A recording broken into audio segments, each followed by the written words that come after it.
चलिए, आप सभी का एक बार फिर से स्वागत है साध्य पीएससी एकेडमी में। और जितने भी साथी हमारे साथ जुड़ेंगे इस क्लास के माध्यम से, तो आप सभी का स्वागत रहेगा। और सभी से रिक्वेस्ट रहेगा कि जो भी जुड़ जाएंगे, एक बार अपने एंड से ऑडियो वीडियो को बता देंगे कि आप तक सभी चीजें सही से पहुंच रही है, सभी चीजें स्पष्ट है। फिर क्लास को हम आगे बढ़ाते हैं और देखेंगे। ठीक है, चलो, जितने भी साथी जुड़े हैं, आप सभी जल्दी से कंफर्म करेंगे कि आप तक ऑडियो वीडियो सब चीज सही से पहुंच रही है। ठीक है, चलिए, दीक्षा साहू जुड़ चुके हैं। गुड आफ्टरनून, आपको भी बता देंगे क्या हमारी आवाज और वीडियो क्वालिटी सही से पहुंच रही है, क्लियर है करके। और कुछ दिक्कत है तो जल्दी से बता देंगे। वैसे आप सबको पता होगा, टाइम टेबल शायद आप सभी को दे दिया गया होगा कि आज 1 मई से नया बैच स्टार्ट हो रहा है। अब मेरे को तो नहीं पता कि कितने बच्चे नए हैं, कितने बच्चे पुराने हैं, कि आप और पहले से पढ़ रहे थे। मेन बात यह है कि आज से आपके लिए एक नया जो सब्जेक्ट है, ठीक है, वो स्टार्ट हो रहा है। और उस सब्जेक्ट का जो नाम है वो संविधान एवं राज्य व्यवस्था है। ठीक है, क्या है? संविधान एवं राज्य व्यवस्था है। इसके बारे में आज से हम डिस्कस करेंगे और पढ़ेंगे। ठीक है, तो संविधान और राज्य व्यवस्था आप सबको पता है कि व्यापम की आप तैयारी करते हैं तो इंडियन जीएस के अंतर्गत एक सब्जेक्ट है संविधान एवं राज्य व्यवस्था, जिससे हमेशा क्वेश्चन आते हैं। हमेशा, अगर इंडियन जीएस अच्छी मात्रा में यहाँ पर उपलब्ध है, जैसे अभी हमने देखा कि एक एग्जाम हुआ मंडी उप निरीक्षक का, जिसमें 35 नंबरों का इंडियन जीएस था, तो उसमें फिर ये 5 से 6 क्वेश्चन का वेटेज है इसका। तो बहुत इंपॉर्टेंट है, और बहुत सारे बच्चे संविधान एवं राज्य व्यवस्था के कूट वाले प्रश्नों पर बहुत ज्यादा फंसते हैं। ठीक है, बहुत ज्यादा उनको दिक्कत होता है बनाने में।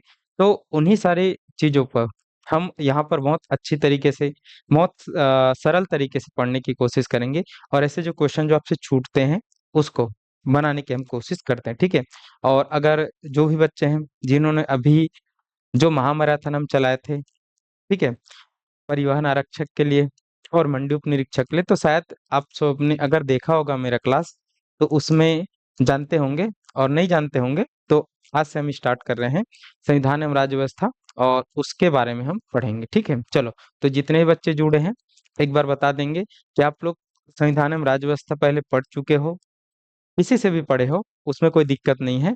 और किसी का अगर एकदम फ्रेश है कि नहीं पढ़े हो, तो उसको आप बता देंगे। उस हिसाब से देखो, अगर आप एक बार पढ़ लिए रहते ना, तो बहुत सारी चीजें आसान हो जाती है हमारे लिए। ठीक है, ज्यादा एकदम डेप्थ में जाकर हर छोटी छोटी चीजों को बताने की जरूरत नहीं पड़ती है। हाँ, लेकिन अगर आप एकदम फ्रेशर हो, नहीं पढ़े हो, जानते भी नहीं हो, तो फिर हर छोटी छोटी चीजों को आपको बताना पड़ता है, आपको उसको सरल करके एकदम और दिखाना पड़ता है। ठीक है, तो एक बार आप सभी लोग जितने भी साथी जुड़े हैं, एक बार बता देंगे, फिर हम क्लास को आगे बढ़ाते हैं।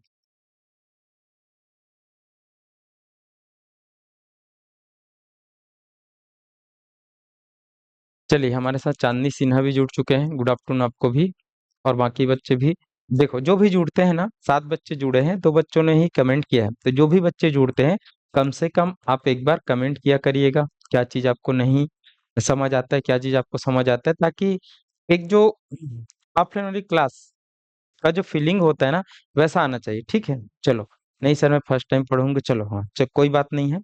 चलिए, तो हम संविधान एवं राज्य व्यवस्था की बात करते हैं कि होता क्या है। पहले हम देखेंगे, संविधान का मतलब हम समझेंगे, किन का मतलब हम समझेंगे, संविधान का यहाँ पर मतलब समझेंगे कि होता क्या है। ठीक है, चलिए, तो संविधान की अगर हम बात करें, किन की बात करें, संविधान, देखो, मैं यहाँ पर एकदम डीप में नहीं पढ़ाने वाला, जैसे हम पीएससी में पढ़ते हैं। ठीक है, हम उतना ही पढ़ेंगे जितना यहाँ पर जरूरी है व्यापम के लिए, क्योंकि व्यापम में पीएससी के कुछ कुछ टॉपिक्स को नहीं पूछा जाता है। ठीक है, चलो, तो धीरे धीरे आपको समझ आएगा। पहले हम ये समझते हैं संविधान क्या है। देखो, संविधान का मतलब होता है कि एक लिखित दस्तावेज है, एक ऐसा लिखित दस्तावेज है जिसमें नियमों का, कानूनों का, परंपराओं का संकलन होता है, और वो किसी भी देश में शासन करने के लिए एक नियंत्रण वाली चीजों का काम करता है, वो संविधान कहलाता है। अब अगर हम देखेंगे कि संविधान का मतलब, अगर हम देखेंगे कि संविधान में यहाँ पर कानूनों का, ठीक है,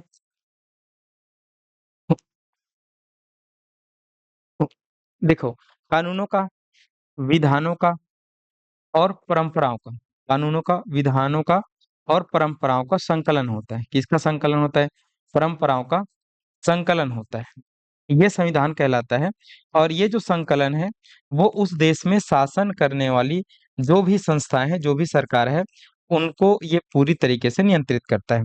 अब एकदम मैं शॉर्ट में बताता हूँ जिससे आपको समझ आ जाए। देखो, हमारा जो देश है ना, हमारा देश अगर देखा जाए तो आप सभी को पता है कि हमारा देश एक लोकतांत्रिक शासन व्यवस्था वाला वो है, देश है। कि हमारे देश में लोकतंत्र है। लोकतंत्र कहने का मतलब है कि हमारे देश में ही लोगों के द्वारा चुनी हुई सरकार बनती है और वही चुनी हुई सरकार हमारे देश को चलाती है। जैसे अगर हम देखें कि लोकसभा चुनाव होता है, तो उन लोकसभा चुनाव में हम जो मतदाता है वो पूरी तरीके से यहाँ पर वोटिंग करते हैं। और जिस भी पार्टी को हमको यहाँ पर जिताना है, जिस भी पार्टी का चीजें हमको ज्यादा अच्छा लगता है, तो हम पूरी जो देश की जनता है वो उनको ज्यादा वोट दे देती है, और ज्यादा वोट दे देती है तो उनकी सरकार भी बन जाती है। अब जब सरकार बन जाती है तो वही जो सरकार है वो हमारे देश को चलाती है। अब सरकार जब बन जाती है और वो हमारे देश को चलाती है, तो जब हमारे देश को चलाती है और हमारे देश को चलाने के लिए जो नियम कानून वो बनाती है, तो वो जो नियम कानून है ना, वो पूरी तरीके से इस संविधान में जो लिखा गया है, इस संविधान में जो लिखा गया है उसके अंदर रहकर वो काम करती है।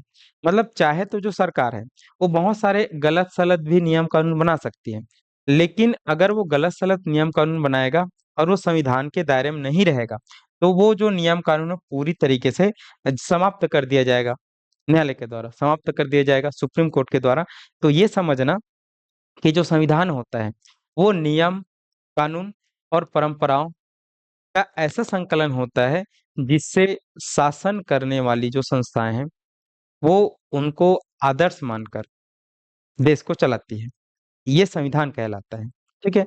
तो इसी को संविधान कहते हैं कि जो देश है और उस देश में जो शासन करने वाला जो भी बॉडी है वो शासन करती है, तो हमेशा संविधान के दायरे में ही रहकर शासन करती है। और यही क्या है, यही सब जो कानून है जो लिखे गए हैं, जो नहीं लिखे गए हैं, उस देश में लिखित संविधान भी पाया जाता है। लेकिन वहां पर ऐसा भी नहीं है कि कुछ भी कर दिया जाए, जो भी उनकी परंपरा है उनके अनुसार कार्य किया जाता है। तो ये कहलाता है संविधान। ये क्या कहलाता है?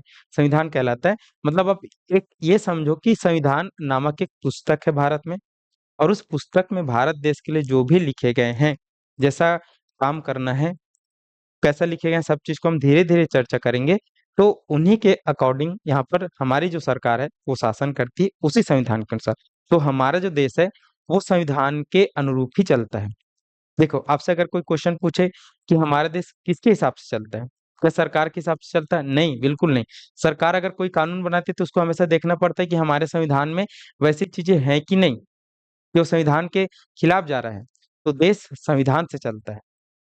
और अगर संविधान नहीं रहता ना, तो पूरी तरीके से यहाँ पर इधर उधर कर देते। जो सरकार में जो लोग आते हैं ना, वो सब चीज इधर उधर उल्टा पुल्टा कर देते। तो ये संविधान उनको बांधता है, उनको नियंत्रित करता है, और उनको ये बताता है कि जो संविधान बना है आपको उसी के अकॉर्डिंग ही देश में नियम कानून विधि विधान सब चीज को बनाना है, उससे परे जाकर कुछ भी नहीं करना है। तो ये संविधान कहलाता है। अब जितने भी बच्चे जुड़े हैं, आपको रफली समझ आया कि नहीं है संविधान क्या है, एक बार बता देना, ठीक है? अगर आ गया होगा तो हाँ यस करके, नहीं आया होगा तो और समझा देंगे, ठीक है? फिर हम चर्चा करेंगे दूसरी जो यहाँ पर चीजें हैं राज्य व्यवस्था पर, ठीक है? इसको इंग्लिश में कॉन्स्टिट्यूशन बोला जाता है और इनको पॉलिटी बोला जाता है, ठीक है? तो कॉन्स्टिट्यूशन एंड पॉलिटी, ठीक है? अब दोनों में थोड़ा सा ही डिफरेंस है, अभी हम चर्चा करेंगे अगर आपको ये चीजें समझ आ गई होगी तो, ठीक है?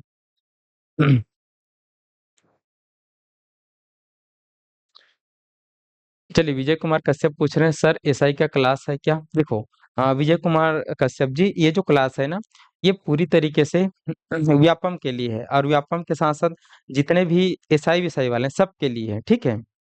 जितने भी एसआई विसाई हैं सबके लिए, क्योंकि आप एसआई की तैयारी कर रहे हैं ना, तो एसआई की तैयारी में इंडियन जीएस है, इंडियन जीएस है, और इंडियन जीएस के अंतर्गत संविधान भी है, उसमें भर भर के क्वेश्चन आते हैं संविधान से लेकर, ठीक है? तो ये क्लास बिल्कुल आपके लिए, ठीक है? चलिए, चलिए, आर भावना जी भी जुड़े हैं, ठीक है? चलो, आप यहाँ भी है आर भावना जी। चलो, देखते हैं, ठीक है?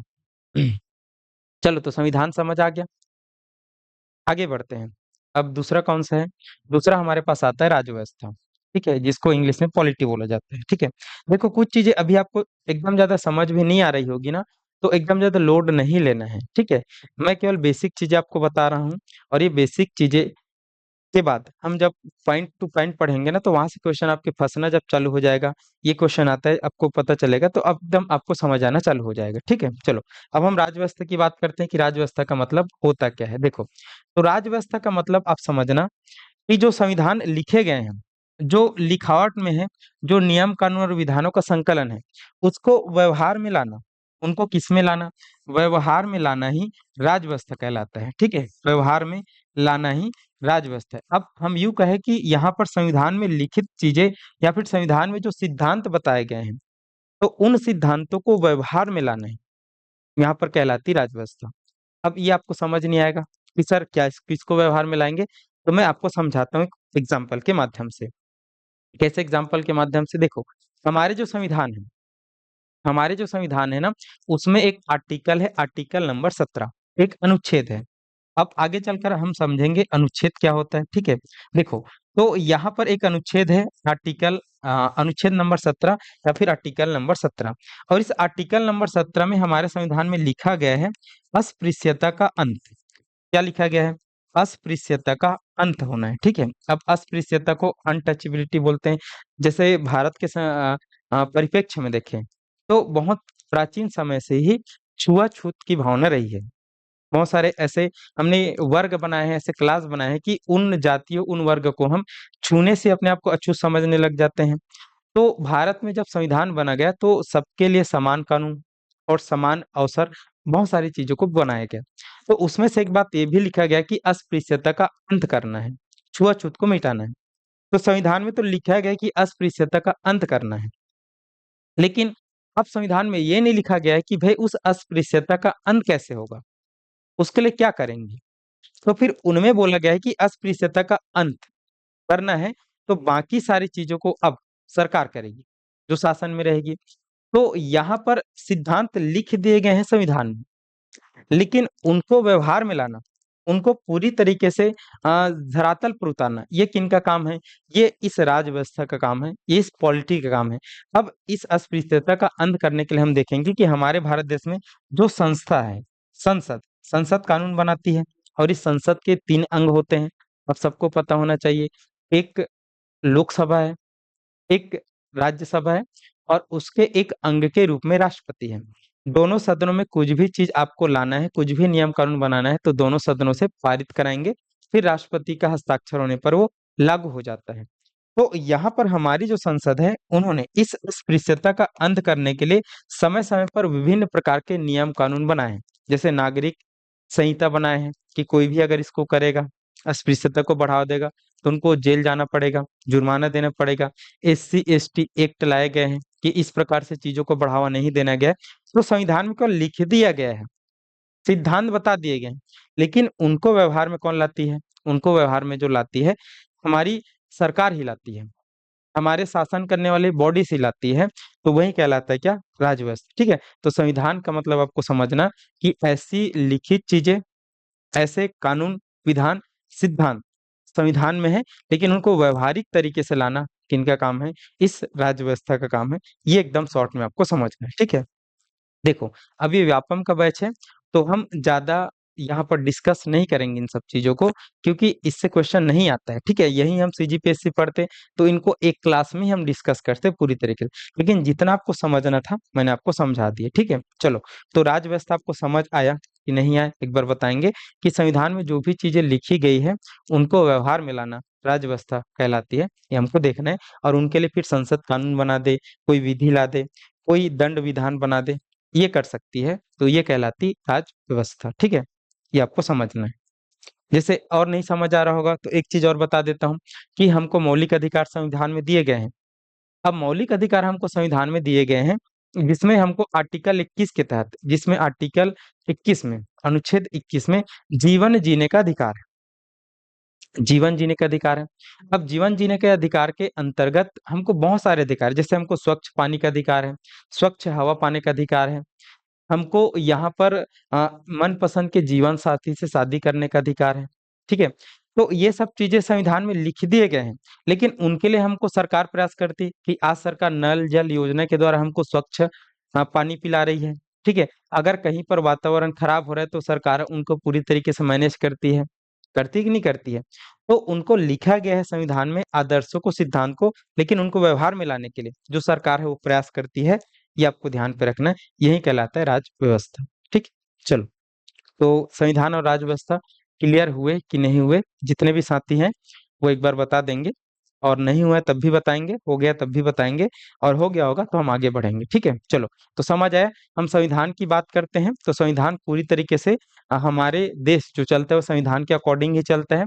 संविधान का उल्लंघन नहीं कर सकते। आगे पढ़ेंगे कि अगर कोई संविधान को उल्लंघन करता है, चाहे सरकार ही हो चाहे आम जनता ही हो, तो उसका क्या होता है। ठीक है, तो ये हम देखेंगे, ये हम समझने की कोशिश करेंगे। और राज्य व्यवस्था की, संविधान में जो भी चीजें लिखी गई उनको व्यवहार में इम्प्लीमेंट करने के लिए जो भी चीजें किया जाता है वही राज्य व्यवस्था कहलाती है। ध्यान आपको रखना है। ठीक है,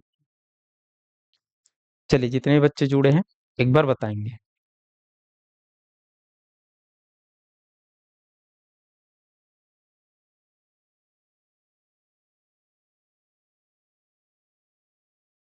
चलिए, दीक्षा साहू का क्लियर है बोल रहे हैं, बाकी बच्चे ही बताएंगे। ठीक है, जबरदस्ती नहीं है कि आप क्लियर ही बोलो। आपको समझ आया होगा तो आप क्लियर है बोलेंगे, नहीं आए हैं तो समझा दो सर करके बोल सकते हैं, लेकिन जल्दी से आप फास्ट कमेंट करेंगे। ठीक है, ताकि हम आगे बढ़ सके या फिर आपको और रिवाइज कर सके।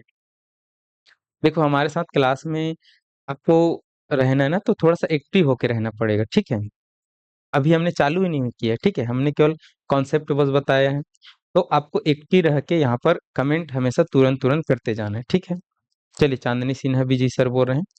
बाकी बच्चे भी देखो, 14 बच्चे आप जुड़े हो, कुछ बच्चे ही रिस्पॉन्स कर रहे हैं, तो सब बच्चों का यहाँ पर काम है कि आपको रिस्पॉन्स करना है। जहां भी समझ नहीं आता तुरंत टोकना है कि सर हमको ये समझाइए। ठीक है, और जहां समझ आ गया मैं बोलता हूँ कि आपको समझ आएगा तो आपको क्लियर करके लिखना है, ताकि ज्यादा हमारा समय पास नहीं होना चाहिए। ठीक है, ताकि एक जो होता है ना, क्लास में हम बैठ के पढ़ रहे हैं, वैसे यहाँ पर हमको होना चाहिए। ठीक है, चलिए। हरिशंकर नारंग भी ठीक है सर बोल रहे हैं। चलो, तो आगे बढ़े, फिर ये समझ आ गया तो ठीक है। ये आपके जानने के लिए मैंने बताया। ठीक है, इससे क्वेश्चन नहीं आता है कुछ भी। ठीक है, लेकिन आप जानो कि आप जो भी सब्जेक्ट पढ़ते हो भाई वो हो है क्या। ठीक है, उसका मतलब ही क्या होता है, तो ये कम से कम आप जानो ना भाई थोड़ा बहुत। ठीक है, तो इससे क्वेश्चन नहीं आता है, लेकिन कोई पूछ दिया, आप बोलोगे कि सर हम संविधान पढ़ रहे हैं करके किसी दोस्त को बता रहे हो, तो ये पूछ दे कि संविधान ही क्या होता है, वो पूछ दे कि राज्य व्यवस्था क्या होता है, तो भाई उनको बता तो पाओ ना भाई, कम से कम होता क्या है करके। ठीक है, चलो। और धीरे धीरे आप पढ़ते जाएंगे तो और बहुत सारी चीजें आपको एकदम क्रिस्टल क्लियर पता चलते जाएगा। ठीक है, चलो आगे बढ़ते हैं। चलिए, अब हम देखते हैं। देखो, हमारा जो संविधान है हमारा जो संविधान है ना, ये हमारा संविधान जो बना है, आप सबको पता है कि हमारा जो संविधान है वो 26 जनवरी 1950 को लागू हुआ। ठीक है, कब लागू हुआ हमारा संविधान? 26 जनवरी 1950 को लागू हुआ। और इसी के उपलक्ष्य में हम सब क्या मनाते हैं? गणतंत्र दिवस मनाते हैं, जिसको हम 26 जनवरी के नाम से जानते हैं। तो यहाँ पर हमारे देश का संविधान पूर्ण रूप से लागू हो गया 26 जनवरी 1950 को, जिसको हम गणतंत्र दिवस के रूप में मनाते आते हैं इसके याद में। तो ऐसा नहीं है कि हमारा जो संविधान है वो एकाएक बन गया। एकाएक मतलब 26 जनवरी 1950 को बन गया। आप सबको थोड़ा सा भारत के पिछले दौर में जाना पड़ेगा, प्राचीन समय में जाना पड़ेगा। आप सबको पता है कि हमारा जो भारत देश है वो पूरी तरीके से राजाओं महाराजाओं वाला देश था। कैसा देश था? राजाओं महाराजाओं वाला देश था, कि हमारे भारत देश में हर अलग अलग क्षेत्र में अलग अलग राजा हुआ करते थे, और उनकी अलग अलग टेरिटरी, अलग अलग क्षेत्र हुआ करता था। आप सभी जानते हैं इस बातों को। तो जब तक राजा महाराजा वाला दौर था भारत में, तब कोई भी इस प्रकार के संविधान और विधान की जरूरत नहीं पड़ती थी। ये राजा लोग क्या करते थे, ये अपने अकॉर्डिंग कोई विधान, कोई कानून बनाते थे। ठीक है, कोई विधान, कोई कानून बनाते थे, और उन विधान, उन कानूनों को पालन करना उनकी जनता का काम था। और जनता अगर उन कानून, उन विधानों को लागू नहीं करती, मतलब पालन नहीं करती थी, तो राजा फिर उनको पनिश करता था।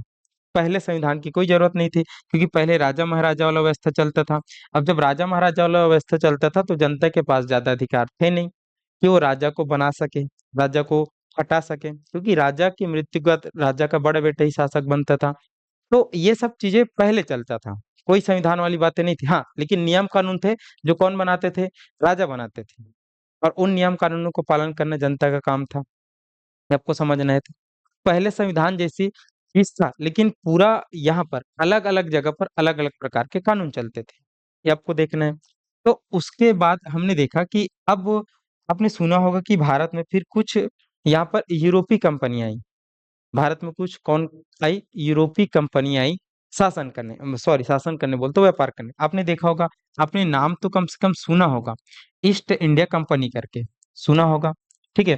तो ऐसे करके भारत में शुरुआत में लगभग 1498 के पास भारत में यूरोप का एक देश है पुर्तगाल। पुर्तगाली लोग भारत में व्यापार करने आते हैं। क्यों आते हैं ये आप हिस्ट्री में पढ़ेंगे, क्योंकि उनको भारत के साथ व्यापार करना था। उनको भारत में जो चीज मिलती थी वो उसको यूरोप में बहुत ज्यादा मांगते, जिसमें मसाले वसाले। तो भारत में ईस्ट इंडिया कंपनी लोग आते हैं व्यापार करने के लिए, जिसमें पुर्तगाली पहले आते हैं। फिर उनके लगभग 100 साल बाद डच लोग आते हैं। फिर अंग्रेज आते हैं। फिर डेनिश आते हैं। फिर फ्रांसीसी आते हैं। और फिर स्वीडिश आते हैं।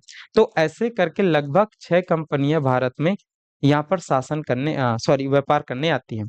और जब वो भारत में व्यापार करने आती है, ये सब कंपनियां, तो ये सब कंपनियां धीरे धीरे करके उस समय भारत के राजा महाराजाओं के कमजोरी का लाभ उठाते हुए ये उनके राजनीतिक चीजों में हस्तक्षेप करना चालू कर देते हैं। और ये खुद भी झगड़े होते हैं। और उन्हीं सब झगड़ों में यहाँ पर एक कंपनी है जिसको हम ईस्ट इंडिया कंपनी के नाम से जानते हैं। और आप समझ लो अंग्रेज। अब ये तो जानते हो कि अंग्रेजों ने हम पर शासन किया। तो अंग्रेजों ने धीरे धीरे करके कुछ ऐसे सिनेरियो सेट किए, कुछ ऐसे चीजें किया कि उन्होंने भारत के राजाओं को अपने कब्जे में कर लिया। पहले उन्होंने बंगाल को जीता। फिर बक्सर के युद्ध से उन्होंने अवध के नवाब सुजाउद्दौला को हराया। फिर उन्होंने मुगल बादशाह को हराया। मुगल आप सभी जानते हो। ठीक है। तो उसके बाद फिर धीरे धीरे करके उन्होंने एक एक राज्य को जीतना चालू कर दिया। और एक समय आया कि अंग्रेजों ने, जो एक केवल व्यापार करने आई थी भारत में, और व्यापार करते करते उन्होंने भारत की राजनीति में इंटरफेयर किया। और भारत की राजनीति में इंटरफेयर करके पूरे भारत को ही धीरे धीरे करके जीत लिया। और जब पूरे भारत को धीरे धीरे करके जीत लिया, तो जब अंग्रेजों ने भारत को धीरे धीरे करके जीता, तो उन्होंने भारत को एक किया। उन्होंने भारत को कैसा किया? एक किया। एक किया मतलब कि अब अंग्रेजों ने नियम कानून जो बनाते थे, वो पूरे भारत देश के निवासियों के लिए एक टाइप का बनाते थे। तो ये चीजें हमको देखना है, ये चीजें हमको समझना है कि यहाँ पर भारत जब गुलाम हुआ, और जब भारत गुलाम हुआ, और जब हमारे देश के लोग एक हुए, तो उनको पता चला कि ये लोग हमारे साथ बहुत ज्यादा गलत करते हैं, बहुत ज्यादा शोषण करते हैं। फिर धीरे धीरे भारत में लोगों में एकता आई, राष्ट्रवाद की भावना का उदय हुआ। और जब राष्ट्रवाद की भावना का उदय हुआ, तब हमारे लोगों ने हमारी स्वतंत्रता की लड़ाई लड़ी। और जब हमारी स्वतंत्रता की लड़ाई लड़ी, तो उन्होंने बोला कि ऐसे तानाशाही नहीं चलेगा इन कंपनी के द्वारा। तो जब भारत आजाद हुआ, तब भारत के लोगों ने आजादी से पहले भी अंग्रेज से मांग किया कि एक संविधान होना चाहिए, और इस संविधान से ऊपर कुछ नहीं होना चाहिए। संविधान रहे, और वहां पर भले कोई भी शासन करे, लेकिन उस संविधान के अकॉर्डिंग रहे, ताकि वहां की जनता का शोषण ना हो। तो इस तरीके से एक संविधान निर्माण की प्रक्रिया चालू होती है। तो आज का जो हमारा टॉपिक रहेगा, वो भारत के संवैधानिक विकास का रहेगा। किनका रहेगा? भारत के संवैधानिक विकास का रहेगा। उसके बारे में हम चर्चा करेंगे। चलिए, मुकेश कुमार भी जुड़े हैं। कृष्ण कुमार पटेल सर, कौन से कंपनी आए थे, एक बार फिर से बताएंगे क्या? मैं आप लोग से एक क्वेश्चन पूछ रहा हूँ कि आप लोग इतिहास पढ़े हो कि नहीं पढ़े हो, ठीक है? मतलब पहला क्वेश्चन तो ये है आप सबसे कि आप सभी एकदम नए बच्चे हो कि साध्य पीएससी एकेडमी के पुराने बच्चे हो, मतलब पुराने बैच वाले हो? एक बार कमेंट करेंगे तो ठीक है। आप सब एकदम फ्रेश बच्चे हो, मतलब फ्रेशर बच्चे हो, जो पहली बार जुड़ रहे हैं, कि आप सभी लोग कुछ और पढ़ चुके हैं हमारे एकेडमी से या फिर किसी भी एकेडमी से? एक बार आप लोग बताएंगे, ठीक है? ताकि मैं समझ पाऊँ कि आप कैसे बच्चे हैं, ठीक है? कि आप एकदम नए हो, कि आप बहुत सारे सब्जेक्ट को पढ़ चुके हैं हमारे एकेडमी से, ठीक है? तो एक बार बताएंगे, ठीक? आप ये सब कुछ पढ़ चुके हो कि नहीं पढ़ चुके हैं, कि आप पढ़ने वाले हो? एक बार बताएंगे, ठीक है? चलिए, संकलना न्यू बोल रहे हैं, चांदनी सिन्हा न्यू बोल रहे हैं। चलो, हाँ देखो, हम जब भी कोई क्लास स्टार्ट करते हैं ना, तो हमको पढ़ाने के लिए भेजा जाता है कि सर आपको यहाँ से पढ़ाना है, ये सब्जेक्ट पढ़ाना है, ठीक है? अब हमको कई बार ये होता है कि मिक्स बच्चे मिलते हैं। मिक्स बच्चे मिलते कहने का मतलब है कि कई बच्चे पुराने बैच वाले होते हैं, जो पढ़ चुके होते हैं, ठीक है? मतलब 1-2 सब्जेक्ट को पढ़ चुके होते हैं और कई बैच में एकदम नए बच्चे भी होते हैं, ठीक है? तो नए बच्चे जब होते हैं ना, तो यहाँ पर अगर हम देखें, ये देखो जैसे कृष्ण कुमार पटेल वो आधुनिक इतिहास का पढ़ाई चल रहा है सर करके, तो ऐसे ये जैसे पुराने बच्चे हैं, तो इन सब चीज़ों में हम जब चालू करते हैं ना थोड़ा-सा दिक्कत हो जाता है कि हम कैसे पढ़ाएँ? हमको कई बार लगता है कि आप लोग इन सबको पढ़ चुके हो, तो फिर एकदम स्पीड से पढ़ाते जाते हैं। लेकिन बहुत सारे बच्चे जब नए रहते हैं ना, हाँ, हेमा मैम से पढ़े हैं, हाँ, चलो ठीक है। मैंने भी एक व्यापम में यहीं पर वो पढ़ा है इतिहास जिसमें आर भावना जी जो मेरे साथ जुड़े हैं ना, वो पढ़ चुके हैं, ठीक है? और अब जितने बच्चे वो मेरे से नहीं पढ़े हैं, ठीक है? चलो, तो किसी कहीं से भी पढ़ो, किसी से भी पढ़ो, कहने का मतलब है कि आप कुछ चीज़ों को जानते तो होंगे, वो हमारे काम का है। अगर आप जानते होंगे ना, तो हमको दिक्कत नहीं है, ठीक है? देखो, तो मैंने आपको बताया, जैसे यहाँ पर एक बच्चे ने क्वेश्चन पूछा कि कौन-कौन से लोग आए थे करके, ठीक है? वो कौन-कौन से लोग अगर अगर हम देखें भारत में यहाँ पर व्यापार करने के लिए आती है, ठीक है? तो पहले पुर्तगाली लोग आए थे। पहले कौन लोग आए थे? पुर्तगाली लोग आए थे 1498 में। पुर्तगालियों के बाद डच लोग आए थे, ठीक है? 1595 में, ठीक है? फिर यहाँ पर अगर हम देखेंगे तो अंग्रेज लोग लोग आए थे, इनकी कंपनी बन गई थी 1600 में, फिर धीरे-धीरे ये लोग भारत में आना चालू किए। फिर उसके बाद अगर हम देखेंगे तो यहाँ पर डेनिश लोग आएँगे चौथे नंबर में, ठीक है? 5वें नंबर में फ्रांसीसी कंपनी आएगी और लास्ट में अगर हम देखेंगे तो स्वीडिश कंपनी आएगी, स्वीडन का है, ठीक है? तो इस प्रकार से इतने जो देश के लोग हैं, वो कंपनी बनाकर भारत में व्यापार करने आते हैं। और जब कंपनी बनाकर भारत में व्यापार करने आते हैं, तो धीरे-धीरे करके ये भारत के साथ व्यापार करते हैं और इसमें से 1-2 कंपनी जो फ्रांसीसी है और जो अंग्रेज है, वो भारत के राजनीति में हस्तक्षेप करते हैं और धीरे-धीरे ये सभी आप आपस में झगड़ा होते हैं और आपस में झगड़ा होकर यहाँ पर सबको कौन भगा देते हैं? अंग्रेजी कंपनी भगा देते हैं और भारत की राजनीति में भी इनका प्रवेश हो जाता है और ऐसे करके भारत गुलाम हो जाता है किनका? अंग्रेजों का। और जब अंग्रेजों का गुलाम हो जाता है ना, तो यहीं से भारत में फिर इनका शोषण जब चालू होता है, तो भारत में फिर लोग इकट्ठा होना चालू होते हैं, समझना चालू करते हैं कि हम सभी एक हैं और हमको हमारे देश को अब आज़ाद करना है। किनसे आज़ाद करना है? अंग्रेजों से। तो ये एक होते हैं और फिर इसी समय ये लोग माँग करते हैं कि हमको मौलिक अधिकार चाहिए। हमको हमारे अधिकार चाहिए।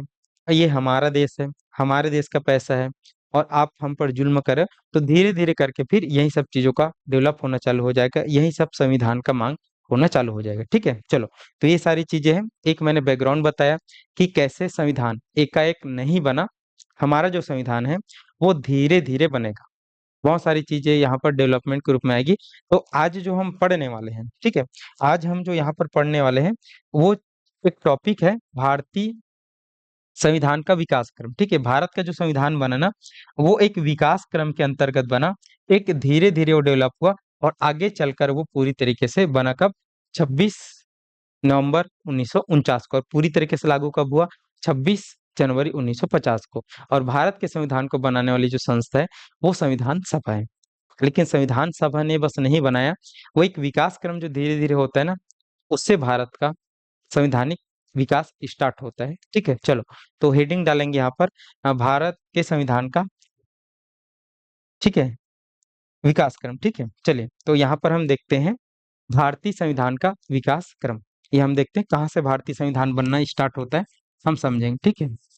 संविधान का विकास क्रम, संविधान का विकास क्रम, ठीक है? चलिए, देखते हैं। तो यहाँ पर हम देखते हैं भारतीय संविधान का विकास क्रम कहाँ से स्टार्ट होता है, ये हमको देखना है, ये हमको समझना है, ठीक है? चलिए, तो भारतीय संविधान का जो विकास क्रम है, इसको अगर हम देखें, तो भारतीय संविधान का विकास क्रम स्टार्ट होता है यहाँ पर एक कंपनी के माध्यम से, जो कंपनी भारत में शासन करना धीरे-धीरे स्टार्ट करती है। मैंने बताया कि भारत में जब कंपनी आई, तो उससे पहले भारत में अलग-अलग जगह पर अलग-अलग प्रकार के शासक हुआ करते थे। सबके अपने विधि-विधान हुआ करते थे अलग-अलग, जैसे दक्षिण भारत के राजा का अलग, उत्तर भारत के राजा का अलग, बहुत सारे, ठीक है? तो उनका अलग-अलग विधि-विधान था और इन सबको यहाँ पर पूरी तरीके से अंग्रेज़ों ने जीता। तो अंग्रेज़ों के पास जब कंट्रोलिंग पावर आया, तो फिर उन्होंने भी अपने विधि-विधान बनाए। तो सबसे पहले हम थोड़ा-सा देखते हैं एक डेट, ठीक है? एक डेट यहाँ पर हम पढ़ते हैं 1599। एक डेट हम पढ़ते हैं कौन-सा? 1599।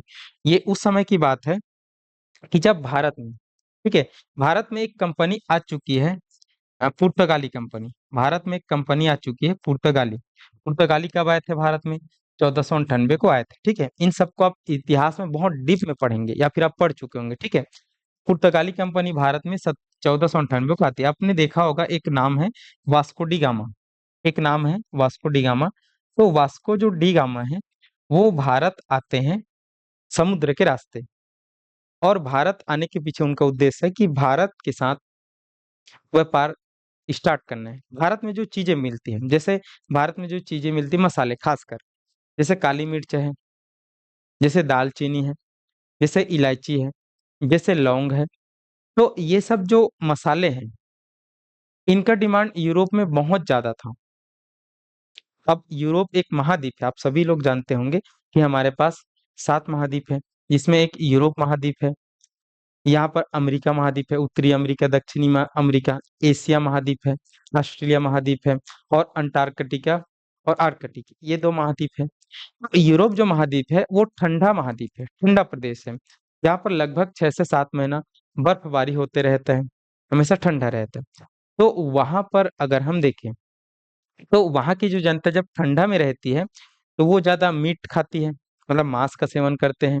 और मांस जो होता है उसके साथ साथ हमको स्पाइसेस मिलाना पड़ता है। स्पाइसेस मतलब मसाले, जो उस मांस के खाने योग्य भी उनको बनाते हैं और उनको बहुत समय तक प्रिजर्व भी रखते हैं। और ये वो समय है जब फ्रिज जैसे चीजों का यहाँ पर आविष्कार नहीं हुआ था। तो ये लोग इन्हीं भारत के मसालों का इनको बहुत ज्यादा लत था, जो बहुत पहले इनको मिलता था।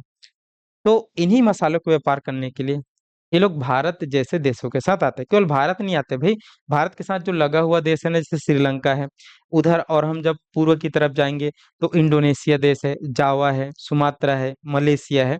इन सब देशों में भी आज भी बहुत ज्यादा मात्रा में मसाले मिलते हैं, भारत से ज्यादा। तो इन सब देशों को मिलाकर इनको मसालों का द्वीप कहा जाता है। ठीक है, स्पाइस आइलैंड कहा जाता है। तो इन सब उद्देश्यों से लेकर पुर्तगाली पहले आए, और पुर्तगालियों ने बहुत ज्यादा लाभ कमाया और ये बहुत ज्यादा धनवान हो गया पुर्तगाली। तो इनको देखकर उस यूरोप के और भी बहुत सारे देश के लोग आए, जिसमें से एक कंपनी भी बनती है जिसका नाम है ब्रिटिश ईस्ट इंडिया कंपनी, जिसको हम बोलते हैं इंग्लैंड के लोग होकर। ठीक है, तो यहाँ पर 1599 में, यहाँ पर हम देखेंगे तो 1599 में यहाँ पर एक कंपनी की स्थापना होती है। किसकी स्थापना होती है? कंपनी की स्थापना होती है। ठीक है, कंपनी की स्थापना होती है। ठीक है, और ये कंपनी की स्थापना होती है, तो ये कंपनी की स्थापना कब हो रही है? 31 दिसंबर 1600 को हो रही है। ठीक है, 31 दिसंबर 1600 को। अब आप बोलेंगे सर यहाँ पर 1599 आप लिख दिए और यहाँ पर आप 1600 लिख दिए। देखो, तो कंपनी बनना स्टार्ट हो गई थी 1599 को, लेकिन वो जो कंपनी है, ठीक है, कंपनी का नाम अगर हम देखेंगे, कंपनी ऑफ मर्चेंट, ठीक है, आप London trading to East Indies करके नाम मत जानो, नाम सीधा सीधा आप बोलो ईस्ट इंडिया कंपनी। ठीक है, तो ये कंपनी 1599 में बनना स्टार्ट हो जाती है। और इसके लिए वहां के जो महारानी है ब्रिटेन की, तो ब्रिटेन की महारानी ने आधिकारिक तौर पर हस्ताक्षर किए कब? यहाँ पर 31 दिसंबर 1600 को। ठीक है, मतलब आप देखो कि एक जो देश है वो दूसरे देश पर यहाँ पर व्यापार करने जा रहे हैं 7 समुद्र पार। ये भारत की स्थिति है और ये ब्रिटेन की स्थिति है, ये बहुत दूर पर है। ठीक है, अब एक कंपनी बन रहा है ब्रिटिश ईस्ट इंडिया कंपनी। तो ये कंपनी भारत के साथ व्यापार करने के लिए बनाई जा रही है। अब भारत के साथ जब व्यापार करने के लिए बनाई जा रही है तो वहां जो भी राजा होगा तो उनकी अनुमति तो जरूरी है ना भाई, कि अगर वो भेजेगा तभी हम जाएंगे, क्योंकि अगर ये कभी भी फंसे भारत में आकर तो उनको निकालेगा कौन? तो उनको निकालने का काम करेंगे यहाँ के राजा ही, यहाँ की रानी ही। ठीक है, तो इसलिए राजा का परमिशन बहुत ज्यादा जरूरी है, जो भी वहाँ पे हेड है। तो वहाँ के जो हेड थे इंग्लैंड के, तो वहाँ के हेड उस समय महारानी थी। ठीक है, और महारानी एलिजाबेथ प्रथम थी। तो महारानी एलिजाबेथ प्रथम ने यहाँ पर 31 दिसंबर 1600 को एक कंपनी जो बनी थी उसको उन्होंने यहाँ पर एक आधिकारिक राज लिख दिया कि आप जाइए और पूर्व के देशों के साथ व्यापार करिए। किनके साथ व्यापार करिए? पूर्व के देशों के साथ व्यापार करिए। ऐसा कर कर इस कंपनी को आधिकारिक रूप से उन्होंने अनुमति दिया। अब इस कंपनी की बात करें तो इस कंपनी में 217 शेयर होल्डर थे। मतलब ये जो कंपनी है जो आ रही है, जो बन रही है, उसमें 217 लोगों ने पैसा लगाया था, जिसमें से एक जो शेयर होल्डर वहां की महारानी भी थी, महारानी एलिजाबेथ। तो इन 217 लोगों ने पैसा लगाया था। अब जितना भी कंपनी जो ब्रिटेन से आएगी भारत में, उसमें जितना भी खर्चा होगा सभी लोग वहन करेंगे, और उसके बाद जितना भी पैसा ये कमाएंगे वो सभी में आपस में बांटेंगे। इस प्रकार से बात है, ठीक है। तो एक कंपनी बनती है और ब्रिटेन की महारानी ने यहाँ पर उनको आधिकारिक रूप से ऑफिशियल तरीके से 31 दिसंबर 1600 को अनुमति दे दिया। और जब अनुमति दे दिया पूर्व के देशों के साथ व्यापार करने के लिए, तो उन्होंने 15 वर्षों का एकाधिकार भी दिया। कितने वर्षों का? 15 वर्षों का एकाधिकार भी दिया। 15 वर्षों का क्या दिया? एकाधिकार भी दिया, मोनोपोली भी दिया। अब ये जो 15 वर्षों का जो एकाधिकार है, इस एकाधिकार का मतलब आप समझना कि इसका मतलब क्या होता है। देखो, एकाधिकार को इंग्लिश में मोनोपोली बोलते हैं। तो यहाँ पर मोनोपोली का मतलब ये होता है कि यही बस कंपनी जो बनाई गई है, वही बस भारत जैसे देशों के साथ व्यापार करेगी, और कोई एक सिंगल कंपनी नहीं बनाया जाएगा जो वहां जाकर व्यापार करे। कोई एक सिंगल व्यक्ति भी नहीं जाएगा जो वहां के साथ व्यापार करे। मतलब व्यापार करने के लिए अगर पूर्व के देशों के साथ कोई एक कंपनी, तो वही है ब्रिटिश ईस्ट इंडिया कंपनी। और ये शुरुआत में 15 वर्षों का इनको एकाधिकार दिया गया कि अब ब्रिटेन से कोई भी न तो व्यक्ति जाएगा और कोई भी कंपनी जाएगा। इसके पीछे रीजन क्या है कि देखो, ये कंपनी आएगी भारत, व्यापार करेगी, और व्यापार जब करेगी तो ये बहुत मुश्किलों के साथ करेगी। देखो, तो अभी लग रहा होगा कि कंपनी बन गया है ब्रिटेन में और भारत में आकर सीधा व्यापार करना चालू कर देगी और उनको बहुत ज्यादा फायदा ही फायदा। एकदम गलत सोच रहे हैं आप। एक दूसरे देश से आप दूसरे देश में जब व्यापार करने जाते हो, आपको वहां की परिस्थितियां पता नहीं, आपको वहां का लैंग्वेज आता नहीं है, आपको वहां कैसे काम करेंगे, आप कैसे सरवाइव करेंगे, ये एक बहुत बड़ा फैक्ट है। आप आते आते खत्म भी हो सकते हैं, मृत्यु को प्राप्त कर सकते हैं। भारत में पार करते करते कोई राजा महाराजा आपको मार भी दिया, तो एक बहुत बड़ा रिस्की काम है। जैसे मैं अगर आपको समझने के लिए बताऊं कि मान लीजिए भारत में अभी हम कोई कंपनी बनाते हैं और हम बोलते हैं कि हम दक्षिण अफ्रीका के एक देश है सूडान, जहां जाएंगे और वहां पर कुछ चीजों को हम खरीदेंगे बेचेंगे। अब वो जो कंपनी बन रही है, जो हम बना रहे हैं, तो उस कंपनी को जब हम बना रहे हैं तो हम मोदी जी या फिर सरकार से हम अनुमति मांग रहे हैं कि हम ऐसा ऐसा सोच रहे हैं, और हम जब वहां इस्टेब्लिश हो जाएंगे तो आपको टैक्स भी देंगे, टैक्स लगाना वहां पर। लेकिन हमारी सहायता भी करना, और ये भी करना कि हम वहां पर जा रहे हैं, और अगर सफल हो गए तो किसी और दूसरे लोगों को अनुमति भी मत देना। क्योंकि अगर हम जाकर वहां पर काम किए हैं, हमने वहां पर बहुत सारे रिस्क उठाए हैं, और उसके बाद सब चीज सेटअप होने के बाद अब दूसरे लोग को भेजेंगे, तो हमारा तो पूरी तरीके से बेड़ा गर्क होना है।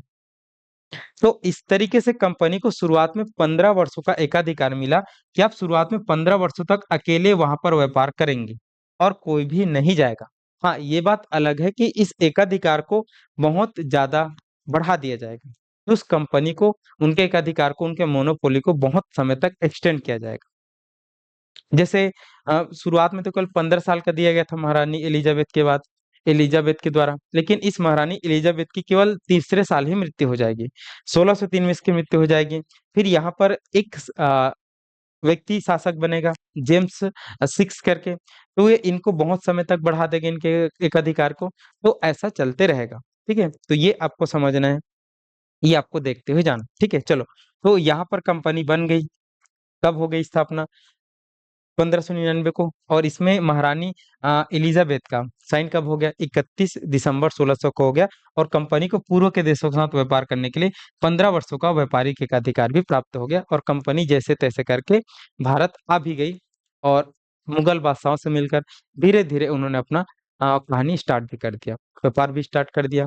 और ये पूरी कहानी आप भारतीय इतिहास में पढ़ेंगे। यूरोपीय कंपनी का आगमन, कैसे कंपनी आती है, ब्रिटिश ईस्ट इंडिया कंपनी कैसे व्यापार को चालू करती, कैसे एक व्यक्ति स्टीफन हॉकिंस यहाँ पर जहांगीर से मिलने जाता है 1608 में, फिर उनको अनुमति नहीं मिलता है, फिर थॉमस रो जाते हैं यहाँ पर 1615 में।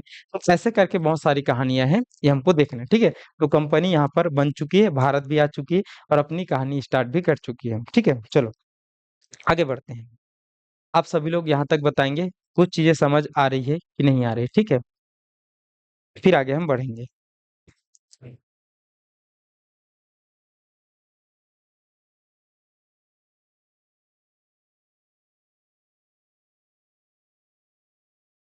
चलिए यहाँ पर बताएंगे जितने भी बच्चे जुड़े हैं हमारे साथ कि आपको कुछ बातें समझ आ रही है कि नहीं आ रही है।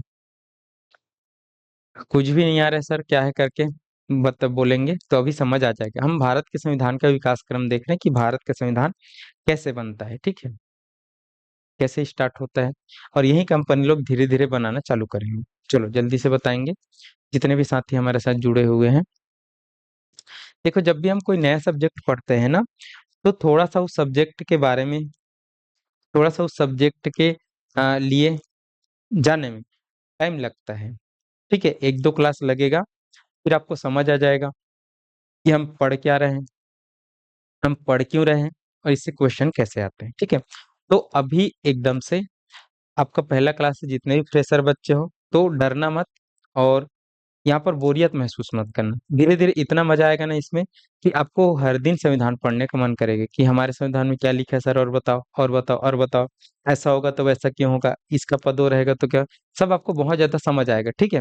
और जब आप संविधान पढ़ लेंगे तो आप जो भारतीय राजनीति में भी आपको इंटरेस्ट नहीं है ना, आप इंटरेस्ट लेना चालू कर देंगे, ठीक है। जैसे अभी आम आदमी पार्टी के राघव चड्ढा जी, ठीक है, जिन्होंने अपने पूरे व्यक्तियों को लेकर चले गए, बीजेपी ज्वाइन कर लिया, तो ये किस आर्टिकल से हो गया, ठीक है, ये क्यों हुआ, क्या ये वैलिड है नहीं वैलिड है, क्या दल को हम बदल सकते नहीं बदल सकते, ये सब चीजें हमको संविधान में ही मिलता है सबकी जानकारी, ठीक है। चलो तो उन सबको हम देखेंगे, और बाकी बच्चे कमेंट करेंगे जल्दी से, ठीक है। देखो जितने भी बच्चे हैं आप कमेंट किया करिएगा, ठीक है, और एक दो दिन लगेगा इस सब्जेक्ट में ढलने में, टचने बसने में, फिर आपको सब चीज बहुत अच्छी तरीके से समझ आना चालू हो जाएगा, ठीक है। चलिए बाकी बच्चे भी कमेंट किया करेंगे ना, एक दो बच्चे ही कर पाते हैं, ठीक है, बाकी सब सुनते बस रहते हैं। तो सुनते बस नहीं रहना, समझ आया तो यस सर करके, नहीं आया तो नो सर, यहाँ समझाइए, ये सब चीजें बोलते रहना, ठीक है। चलो एक्टिव रहना, कहने का मतलब ये है, ठीक। चलो आगे बढ़ते हैं। अब देखो जब ब्रिटिश ईस्ट इंडिया कंपनी आई भारत में, ठीक है, तो इन्होंने यहाँ पर अपना व्यापार चालू किया जैसे भी तैसे करके। इनका झगड़ा भी हुआ बहुत सारे पुर्तगालियों के साथ, फ्रांसीसियों के बाद, सबके साथ झगड़ा भी हुआ, लेकिन उन झगड़ों में आगे निकल गए, और धीरे धीरे करके इन्होंने अपनी बस्तियां बनाना चालू किया, ठीक है। धीरे धीरे करके इन्होंने क्या बनाना चालू कर दिया, अपनी बस्तियां बनाना चालू कर दिया। और बस्तियां जब बनाना चालू कर दिया तो कुछ कुछ जगहों को इन्होंने शुरुआत में अपने लिए इन्होंने क्या किया, पूरी तरीके से अच्छे से बनाया, ठीक है। जैसे अंग्रेज जब शुरुआत में आए ना, तो इन्होंने यहाँ पर जो मद्रास है, यहाँ पर एक जगह है मद्रास, ठीक है, तमिलनाडु वाला इलाका है, तमिलनाडु का राज्य का एक जगह है मद्रास, जिसको आज हम चेन्नई के नाम से जानते हैं, जिसको आज हम किस नाम से जानते हैं, चेन्नई के नाम से जानते हैं, ये मद्रास है। इन्होंने अपना पहला जो जगह इनको स्थापित किया, मद्रास को किया। फिर मद्रास के बाद इनको ये जो बम्बई है, जो आज माया नगरी बोलते हैं ना, आर्थिक राजधानी है, तो इस बम्बई को भी अंग्रेजों ने अच्छी तरीके से बसाया, और आज जो बम्बई देखते हैं, तो अंग्रेजों की देन है। तो फिर उसके बाद मद्रास के साथ साथ इन्होंने मुंबई बम्बई को धीरे से क्या किया, स्टेब्लिश किया। फिर आगे चलकर इन्होंने एक जो आज हमारा जो महानगर है, जिसको हम कलकत्ता बोलते हैं, जो बंगाल प्रांत का हिस्सा है, तो इस कलकत्ता को इन्होंने जीता, बंगाल राज्य को जीता। तो धीरे धीरे करके अंग्रेजों ने यहाँ पर अपना पूरी तरीके से अलग अलग जगहों पर काम करना स्टार्ट किया, और उनको अपना कार्यालय बनाना चालू कर दिया, जिसमें से पहला मद्रास है, दूसरा बम्बई है, और तीसरा कलकत्ता है। तो देखो आज तीन महानगर है दिल्ली को छोड़कर, चार हमारे पास महानगर है ना, जिसको मेट्रो शहर भी बोलते हैं, या फिर बहुत बड़ा जो चार बहुत बड़े जो शहर है वो भारत के यही चार हैं, कलकत्ता, चेन्नई, मुंबई, जिसको आज हम मुंबई बोलते हैं, और दिल्ली। दिल्ली बस नहीं, दिल्ली पर भी ये लोग बसेंगे बहुत बाद में जाकर, ठीक है, जब ये मुगल बादशाह को हटाएंगे तब।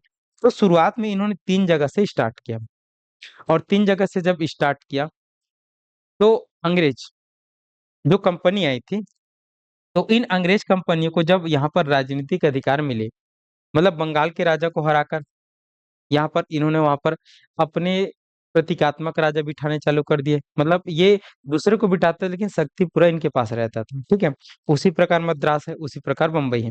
तो यहाँ पर अब इन कंपनी के जो पूरा क्षेत्र है, उनको अपने अपने क्षेत्र में बांटना चालू, जैसे ये मद्रास में अब कंपनी का एक अलग गवर्नर बनना चालू किए, ठीक है, कलकत्ता का अलग गवर्नर बनना चालू किए, और बम्बई का अलग गवर्नर बनना चालू किए।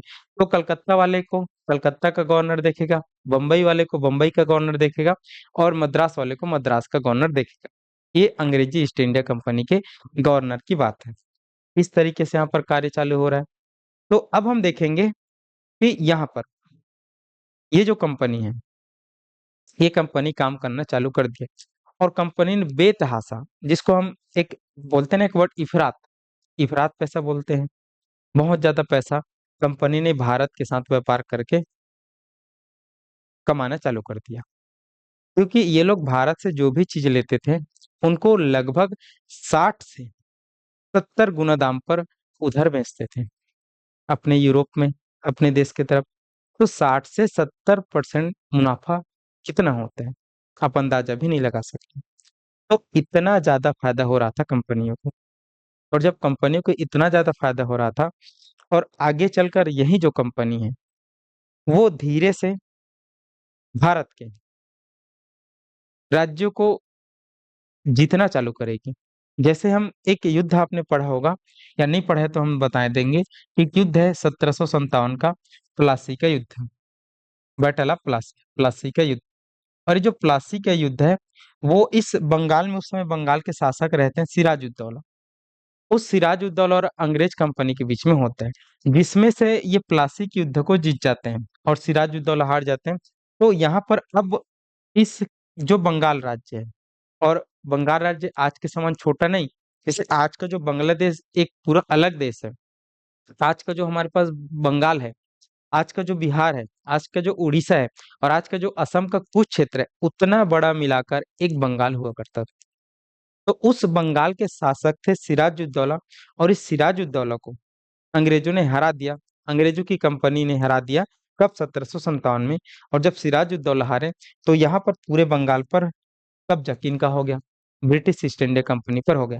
तो देखो ये जो कंपनी है वो केवल व्यापार करने आई थी और उस व्यापार से भी ये बहुत ज्यादा पैसा कमा रहे थे। लेकिन 1757 में जब इन्होंने बंगाल जीता प्लासी के युद्ध से तो इनका किस्मत और खुल गया। क्यों? क्योंकि अब इस बंगाल प्रांत से जितना भी टैक्स मिलता था, जितना भी कर मिलता था, वो अब अंग्रेजों को ही मिलेगा। तो अब व्यापार से भी फायदा हो रहा है और टैक्स भी हो रहा है। अब उतने बड़े बंगाल का टैक्स कितना होता होगा और इस कंपनी को मिल रहा है, तो आप इमेजिन भी नहीं कर सकते कि अब कंपनी को कितना ज्यादा फायदा हो रहा है। ठीक है। तो 1757 में इन्होंने बंगाल को जीता। फिर उसके बाद इस अंग्रेजों के खिलाफ कुछ लोगों ने यहाँ पर ध्यान देना चालू किया। तो एक युद्ध होता है 1764 में। अब वो जो युद्ध है वो बक्सर का युद्ध कहलाता है। किन का युद्ध कहलाता है? बक्सर का युद्ध कहलाता है। अब बक्सर के युद्ध किन के बीच में होता है? तो बंगाल का ही एक नवाब रहता है मीर कासिम, जो अंग्रेजों को हटाना चाहता है वहां से। और ये इसके बाद जो आज का यूपी वाला जो क्षेत्र है, यूपी वाला राज्य, उनको अवध बोला जाता है। तो अवध के नवाब शुजाउद्दौला थे उस समय, और मुगल बादशाह उस समय सालम द्वितीय थे। तो इन तीनों ने मिलकर अंग्रेजों के साथ एक युद्ध किया और यो युद्ध कहलाता है बक्सर का। और इस युद्ध में भी अंग्रेज जीत गए और मुगल बादशाह भी हार गए और अवध के नवाब भी हार गए। तो अब अंग्रेजों को मुगल बादशाह, जो उस समय पूरे भारत का जितना भी उनका क्षेत्र था उनका बादशाह था, वो इनके हाथ आ गया। और एक और राज्य अवध, वो भी इनके हाथ आ गया। ठीक है। तो उनको अगर हम देखें तो अब अंग्रेज धीरे धीरे विस्तार करते जा रहे हैं। और जब अंग्रेज धीरे धीरे विस्तार करते जा रहे हैं तो इससे पूरी तरीके से अब देखोगे कि अंग्रेज आगे बढ़े हैं और भारत में अपना कंट्रोल कर रहे हैं। ठीक है। अभी तक बंगाल ही जीते थे, अब अवध भी जीत लिए और मुगल बादशाह को भी हरा दिया है। और इसके बाद अंग्रेज धीरे धीरे आगे बढ़ते ही जा रहे हैं। ठीक है। तो यहाँ तक हम देखेंगे कि अंग्रेज पूरी तरीके से हावी हो रहे हैं। कब तक? ये बक्सर के युद्ध हुआ था 1764 में। और उसके बाद अंग्रेज अब भारत में शासन करना भी स्टार्ट करेंगे। और जब अंग्रेज भारत पर शासन करने स्टार्ट करेंगे, जितना क्षेत्र वो जीते उन पर, तो वो बहुत सारी चीजों को डेवलप करेंगे, जिसमें एक 1773 का रेगुलेटिंग एक्ट आता है जो हम पढ़ने वाले हैं। और इसको हम कल पढ़ेंगे रेगुलेटिंग एक्ट को। ठीक है। क्योंकि रेगुलेटिंग एक्ट हम पढ़ेंगे तो उसको छोड़ेंगे ना तो टाइम हो जाएगा, और रेगुलेटिंग एक्ट को पढ़ने में हमको लगभग 10 से 15 मिनट का समय लगेगा।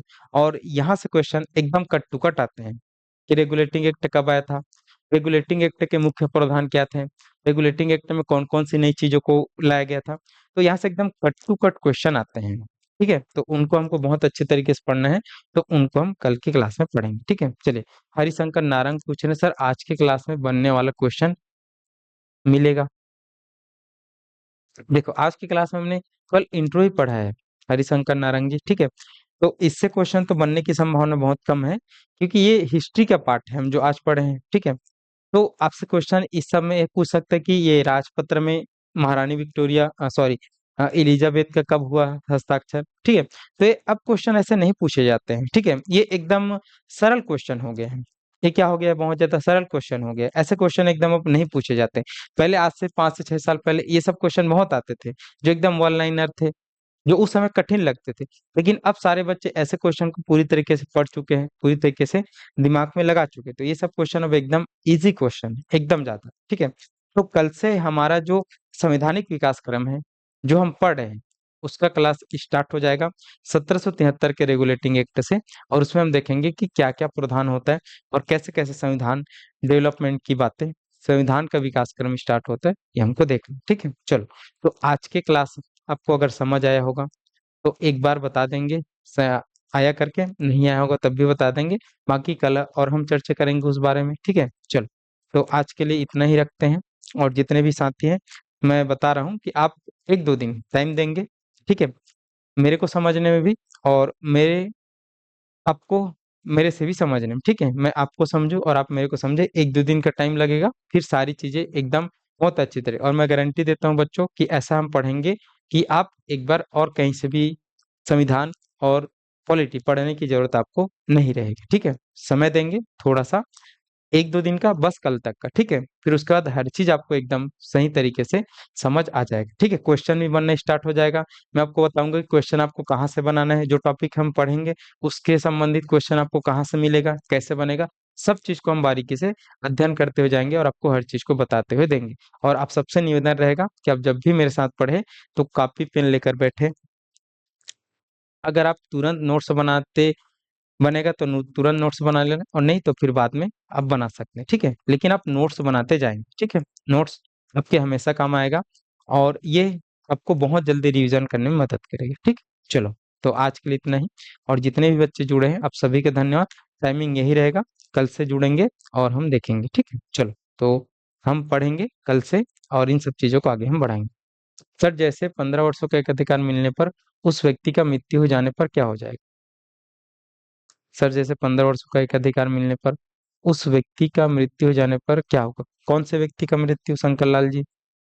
मतलब वो जो 15 वर्षों का एक अधिकार दिया था, देखो, तो वो जो 15 वर्षों का एक अधिकार दिए थे ना, वो राजा ने दिए हैं, महारानी ने दिए हैं, तो वो तो रहेगा। उस व्यक्ति का अगर मृत्यु हो रहा है जिनको दिया गया है, तो एक ही व्यक्ति नहीं है, कंपनी बनी है, ठीक है। और कंपनी बनी है तो कंपनी में 217 शेयर होल्डर है। 217 क्या है? शेयर होल्डर है। तो एक व्यक्ति अगर मरता है, 216 तो बचे हैं, तो उस कंपनी को मिला है, ठीक है। और उस कंपनी में शेयर होल्डर आते रहेंगे, जाते रहेंगे, तो वो कंपनी जब तक जिंदा है तब तक उनको एकाधिकार मिला था। और आप टेंशन नहीं लेंगे कि वो एकाधिकार बढ़ते चला जाएगा, ठीक है। ये आपको देखना। चलो, क्लियर हुआ शंकर लाल जी? कि और कुछ क्वेश्चन है पूछ लेंगे जल्दी से। अगर राजा भी खत्म हो गए, जैसे महारानी खत्म हो गई, तब 1603 में 3 साल में खत्म हो गई, तो राजा का वो आदेश है। ऐसा नहीं कि दूसरा व्यक्ति आकर उसको तोड़ देगा, ऐसा नहीं है। दूसरे राजा ने भी आया, जैसे जेम्स 6 आए तो उन्होंने उनको आगे बढ़ाया, ठीक है, ये आपको देखना है। और अगर कोई कंपनी के जो लोग हैं जिनको मिले थे उनके मृत्यु हुई, तो ये कंपनी है, एक ही व्यक्ति का नहीं है, ठीक है। 217 लोगों ने पैसा लगाया, उसमें से एक अंश किनका है? सरकार है, मतलब राजा का भी है, तो आगे बढ़ता जाएगा, ठीक है। चलो, तो आगे कल पढ़ेंगे और जुड़ेंगे आप सभी लोग, ठीक है। चलो, तो धन्यवाद आप सभी का बने रहने के लिए।